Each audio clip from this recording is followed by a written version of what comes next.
The rain fell in relentless sheets as I stumbled into the small soul food restaurant. The door chimed as it swung open, and the warmth inside greeted me like an embrace, melting the cold that had settled into my bones. I hadn't intended on coming here tonight. There was a sense of urgency in my movements, a need to escape my apartment that felt stifling, suffocating. I was in no mood for a full meal, just something to take the edge off. But the moment I walked in, I knew I wasn't just looking for food. I was looking for something else, something I didn't yet understand. The place was intimate, dimly lit, with a hum of soft jazz filling the air. The scent of fried chicken and spices lingered in the air, wrapping around me like a familiar blanket. The low murmur of conversations blended with the sizzle from the kitchen, and for the first time in weeks, I felt a strange sense of calm. "Can I help you, sir?" The voice was deep, smooth, and it immediately caught my attention. I turned to find a man standing behind the counter, wiping his hands on a towel. His skin was dark, rich like polished mahogany, and his eyes that seemed to hold more than just a passing glance, locked onto mine with an intensity that felt almost like a challenge. I didn't know what was about him. Maybe it was the way he carried himself, confident without arrogance, or how his presence seemed to command the space without a word. But something in me stirred, an unfamiliar feeling I couldn't quite place. "I'll take whatever's your best," I said, trying to sound casual, though my voice felt tight in my throat. He gave a slight nod, his lips curving into a smile that made the room feel a little warmer, a little smaller. "I'll fix you a plate," he said simply, as though the decision was already made. No hesitation, no questions, just certainty. As he moved through the kitchen, I took a moment to observe him. He was tall, broad-shouldered, and there was an effortless grace in his movements that belied the weight he carried. His name tag read Malik, and something about it seemed familiar, like I'd heard it in passing, but couldn't place when or where. He worked with an ease that suggested he'd been doing this for years, but there was a quiet intensity in his eyes as he worked, something guarded. I couldn't help but stare. It felt like he was completely in control of everything around him, and I, standing at the counter like an intruder, felt almost out of place. But there was something magnetic about him, a pull I couldn't explain. And before I knew it, he was back, sliding a plate in front of me. "Fried catfish, collard greens, and cornbread," Malik said, his voice carrying that same deep, rich tone. "It's what everyone asks for." I looked down at the plate, the steam rising from the food, but my focus wasn't on the meal. It was on him. Something about the way his gaze lingered just a moment too long as I reached for my fork made the air crackle with tension. "Thank you," I said, my voice quieter than usual. I wasn't sure what I was thanking him for, the food, the warmth, or something else entirely. Malik gave a small, almost imperceptible nod, then stepped away to attend to other customers, but I couldn't seem to pull my attention away from him. I ate mechanically, each bite of food almost tasteless, drowned out by the thoughts swirling in my head. He had an aura about him, something that left me feeling exposed, vulnerable, yet strangely seen. It was as if, in that moment, I was nothing more than a man with a hunger he could satisfy, not just for food, but for something deeper, a connection. And I couldn't tell if that scared me or exhilarated me. But as I sat there in the quiet hum of the restaurant, I knew one thing. I would be back. There was something about Malik that called to me, something I couldn't ignore.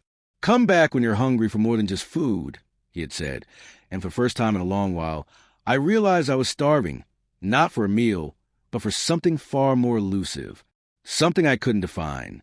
But I would chase it. I left the restaurant with the weight of that promise lingering in my chest. As I stepped back into the rain, I could still feel his gaze on me like a shadow, unseen but present. There was no way to explain it, no easy way to put into words what had just happened. But I knew, deep down, that this was only the beginning. I went back the very next night. I told myself it was about the food, that maybe I just wanted to support a local spot or unwind somewhere that wasn't my silent apartment. But that was a lie I couldn't even sell to myself. The truth was simple. I wanted to see him again. Malik. The rain was gone, but something heavier hung in the air. The kind of weight you feel when you know something is about to begin but have no idea how deep it might take you.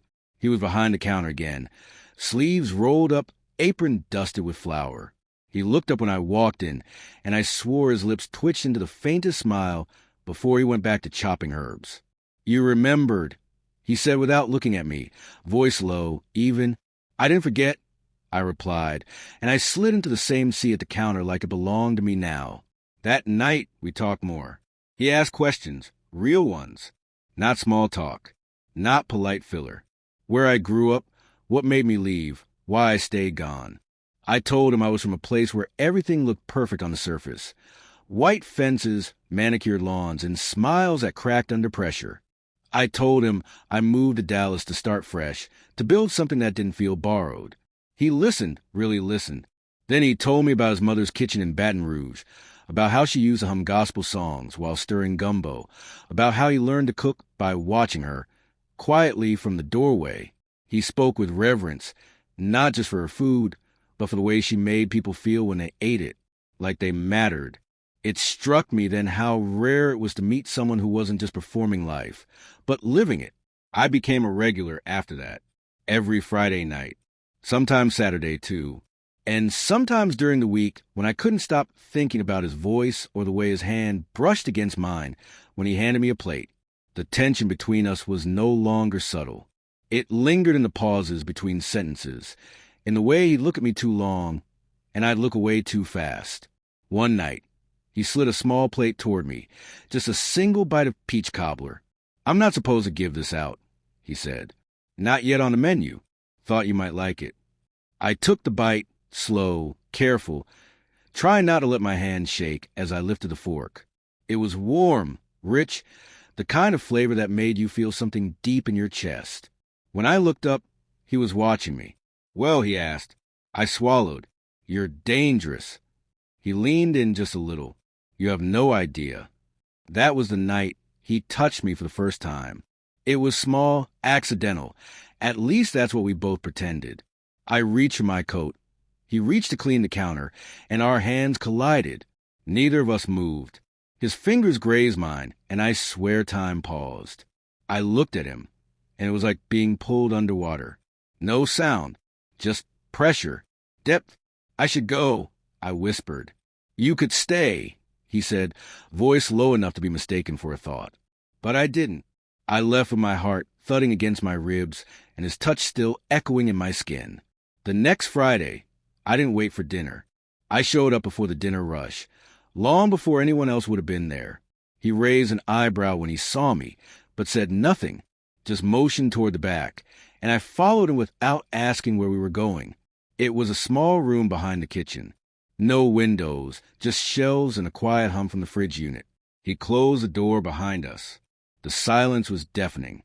"Why do you keep coming back?" he asked. I didn't know how to answer. I wanted to tell him that it was because of how he made me feel, how every conversation stripped away parts of me I'd kept buried for years. That when he looked at me, I didn't feel invisible. But I said none of that. "Because I want to," I replied. He stepped closer. "Just enough." "Say it," he said. "What?" "Say what you're really here for." My throat went dry. The air between us grew thick, almost electric. And then I said it, soft but clear. "You." That was all it took. He kissed me like he meant to claim something. No hesitation, no testing the waters. It was deliberate, intense, full of heat and something unspoken. My back hit the cold wall, and his hands anchored me like he'd done this 100 times in his mind. He tasted of cinnamon and wine, and something else I couldn't name. Something real. He pulled back just enough to speak. "You don't get to pretend now." "I'm not," I whispered, breathless. "I don't want to." His forehead rested against mine, and for the first time in a long time, I didn't feel like I had to hide who I was. Later, when I walked back out into the warm night, my lips still tingling, I realized how quickly everything was shifting. This wasn't just flirtation anymore. It wasn't casual. He tasted me like he owned me, and I let him, and I loved every second. I started sleeping at his place. It happened gradually. First one night, then a weekend, then I stopped pretending I had any intention of going home. His apartment was modest but warm, filled with deep colors, vinyl records, books stacked like monuments of thought. The walls were lined with framed photos of family, mostly old, sun-bleached pictures from Louisiana. He rarely spoke about them, but when he did, his voice softened like fabric worn from memory. We settled into something close to rhythm. I designed by day, client meetings, sample boards, coffee shop emails. Then I'd end up at Malik's place, where he'd be chopping garlic or pressing dough with those capable hands. We barely talked about what we were. Labels felt like fences, and neither of us wanted to draw lines around whatever this was. But I started thinking about him when he wasn't in the room. That terrified me. There was a moment, just a passing thing, that still lingers. We were on his couch, feet tangled, music low. He reached over to take a book from the table, and his shirt lifted slightly. I saw the tattoo again, the one just above his hip. I'd traced it before with my lips, but I'd never asked about it. Deshaun, I read aloud, more to myself than to him. He froze for half a second, then relaxed, too fast. Old life, he said simply, flipping the page. Not important. I nodded, pretending that was enough. But it wasn't. After that night, the silences between us changed shape. Before, they had been peaceful, the kind that felt like rest. But now they buzzed with tension, like a hum beneath the floorboards you couldn't quite locate. Malik was still attentive, still warm, still kissed me like I mattered. But sometimes, when he thought I wasn't watching, his eyes drifted to somewhere I couldn't follow. One night, I came to the restaurant unannounced. It was nearly closing time, and I just wanted to surprise him, maybe help him clean up, feel like I belonged more than I feared I didn't. When I stepped inside, the room was dim, a few chairs stacked. The scent of spice still hung in the air. And then I heard voices from the kitchen. "You can't just keep pretending he doesn't matter," someone said, low but sharp. "I'm not pretending anything," Malik replied. "You knew what this was. I didn't know you'd fall for him." The silence that followed was colder than any winter wind. I stepped back, careful not to make a sound, and left before they saw me. My heart pounded like I'd been caught doing something wrong, even though I hadn't. I got into my car, hands trembling, the name still ringing in my ears. Deshaun, that wasn't a ghost from the past. That was a person, still here, still relevant, still his. I told myself not to jump to conclusions. That Malik would explain. That love was messy. That maybe this was just complicated, not wrong. But the sick twist in my stomach said otherwise. The next day, Malik came to me like nothing had happened. We cooked together, shared wine, watched an old movie I barely remembered. But I watched him, every blink, every pause, every flicker in his expression. I was reading him like a language I never learned, trying to find meaning in shadows. At one point, he leaned over to kiss my neck. I didn't pull away. I wanted to, but I didn't. I kept asking myself a single question I didn't dare say aloud. Was I just a substitute?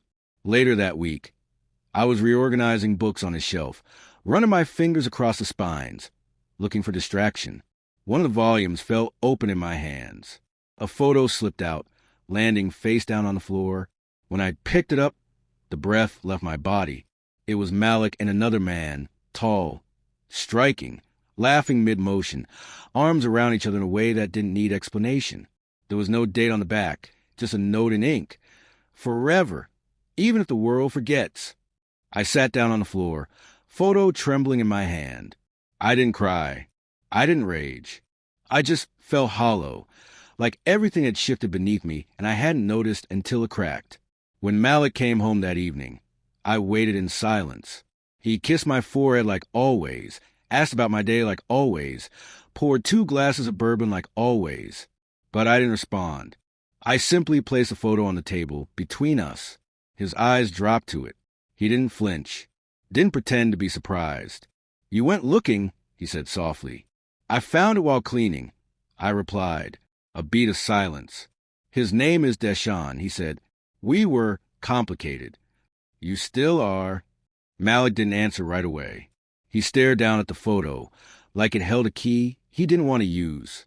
Then he sighed, leaned back, and said, "Some things don't leave you, even when they should." I stood up, the room spinning just slightly. "So what am I, Malik?" A placeholder until he comes back, a distraction while you figure yourself out. He stood too, reaching for my arm. I stepped back. I didn't plan any of this, he said, voice thick now. You happened, and I let it happen. Let it, I repeated, bitter. You let me fall. I fell too. The words should have felt like a confession, but they didn't.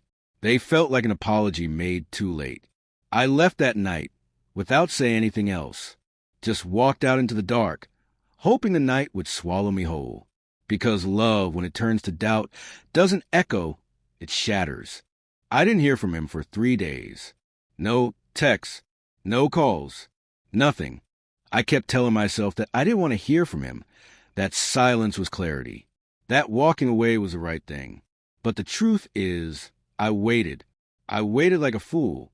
Every time my phone lit up, every knock I thought I heard at the door, I wanted it to be him. I wanted him to fight, to explain, to lie better, maybe anything. Instead, there was absence. And absence, I learned, isn't quiet, it's cruel.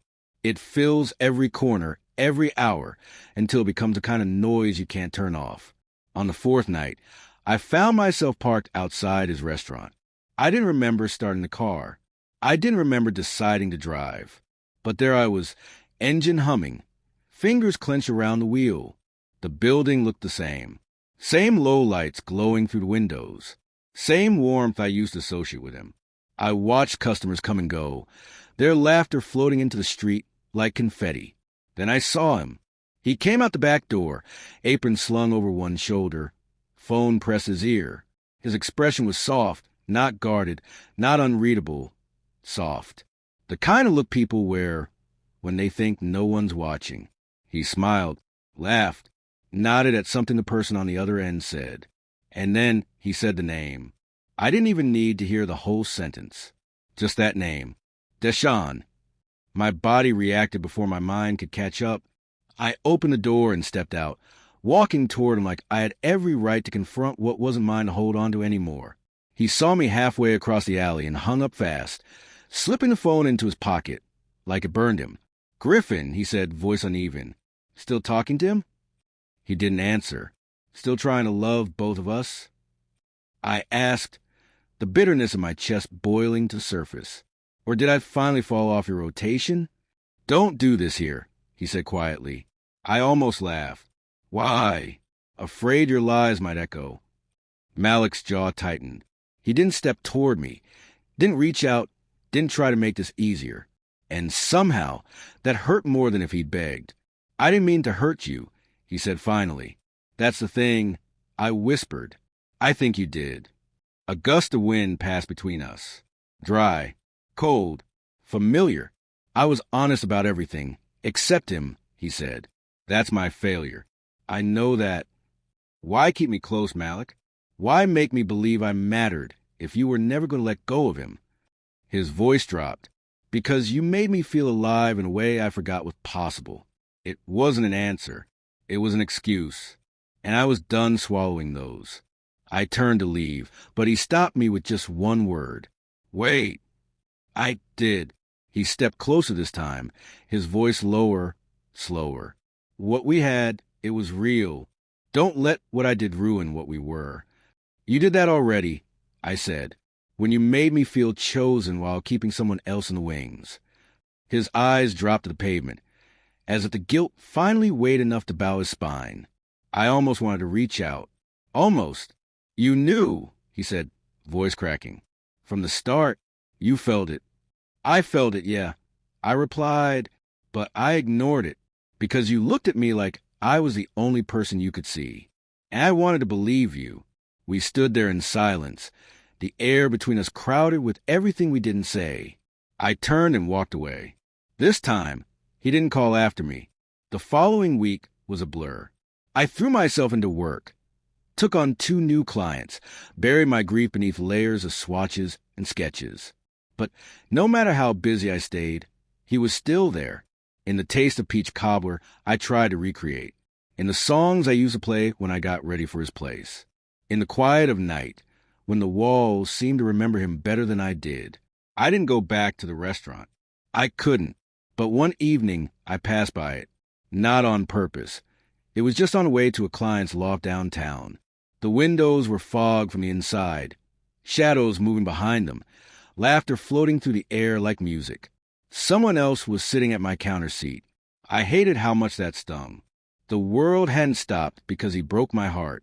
It had kept spinning, kept serving, kept breathing. And so would I. That night, I took the photo of us, the one Malik had printed and slipped between the pages of a cookbook he gave me. I stared at it for a long time. I looked younger in it, or maybe just more hopeful. I tore it in half, slow and deliberate, not out of anger, but because I needed to make space for the man I used to be before I lost myself in someone else's unfinished story. Grief doesn't leave all at once. It unpacks itself slowly, scattering fragments in corners of your life you thought were untouched. Weeks passed, then months, and still, I caught myself bracing for his name to pop up on my phone, for his voice to chase me through a crowd, for that familiar scent of smoked paprika and citrus that used to cling to his shirts. But nothing came, just time and silence. At first, I kept telling people I was fine, that it had been casual, that it was short-lived, nothing serious. But late at night, when the world quieted and no one was watching, I'd scroll through the playlist we made together, the half-finished grocery list still stuck to my fridge, and wonder how something that felt so monumental could end without ceremony. I didn't delete everything. I thought I would, but I couldn't. Some people burned the evidence. I chose to shelve it. I kept one photo, the one we took at White Rock Lake, when the sky was streaked with orange and pink, and his arm curled around me like I was his center of gravity. I folded it once, tucked into a box labeled Old Stuff. Not out of nostalgia, but because some memories deserve a resting place. I saw him again 2 months later. It was accidental. I was at an outdoor art fair, pretending to enjoy overpriced prints and watered-down lemonade, when I looked up and there he was, 10 feet away, standing in front of a booth of abstract cityscapes. He hadn't changed.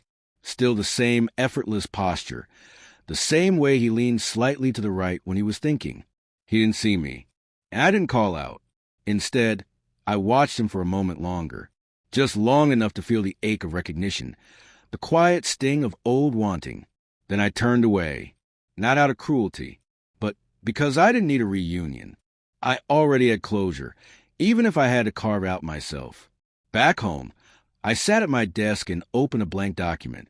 I started writing. Not a letter to him. I'd written plenty of those in my head, but something different. I wrote about the first time I met him, the weight of his gaze, the way his voice had made everything else feel background.